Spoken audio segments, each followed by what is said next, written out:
Welcome back. I know kids at home who are just waking up, they're trying to hold on to those last few days of summer, but we are talking about back to school as a lot of folks are returning on Tuesday morning. We're here with Sunny Verma, and you are the founder of Tutor Bright. And we're talking about why creating a morning routine is going to be very key for the success of young children. Yeah, it's absolutely key. And I think a lot of parents actually forget to do it.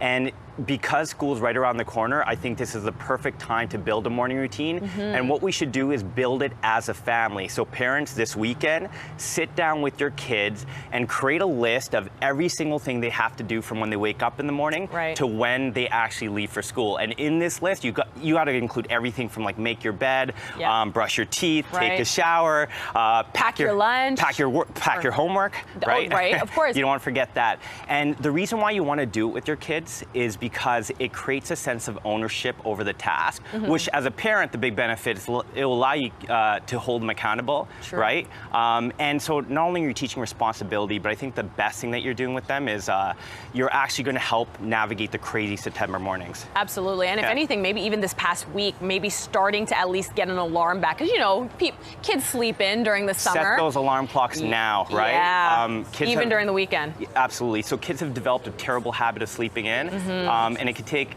really a couple weeks to break a bad habit, so set those alarm clocks. Okay, let's talk about the parents now, because creating a rapport with your child's teacher over the school year is important, and it's something to think about where versus just showing up once like the halfway mark rolls around and you go in for parent-teacher night, and that's like the only time you see your child's teacher. But creating something more than that is really key.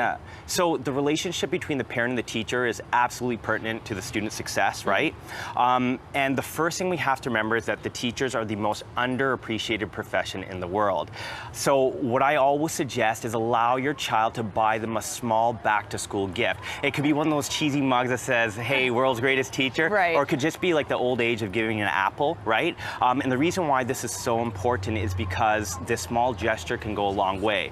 Now, even more importantly that parents can do, I think write their teacher an email, right? And in that email, ask for open and honest communication, more than just a parent-teacher interview, perhaps even once a month. Because what this will do is create a really strong expectation of strong communication for the entire school year. Now, last thing we want to quickly go over to is building perseverance in your child, even when they don't want to try. So some kids might be extremely excited. They're happy to go back and see their friends, start a new school year. But there's some that are like, no, I don't want to do this. I don't feel like it. Yeah, that's a really good point. So the number one reason why kids don't do well academically isn't because they aren't smart enough. It's truly they developed a fear of failure, right? So what we have to do is teach them how to persevere even through failure. And the best way of doing this is going through the story of somebody who has failed yet persevered. So that could be Oprah or Michael Jordan. So parents, what you should do at least once a week, and preferably every day, go through the narratives of these individuals, because what it will do for your child is show them that failure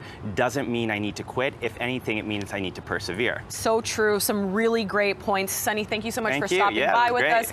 Great tips as we welcome the start of another school year. We're going to have more CB24 Breakfast Weekend on the other side of the break.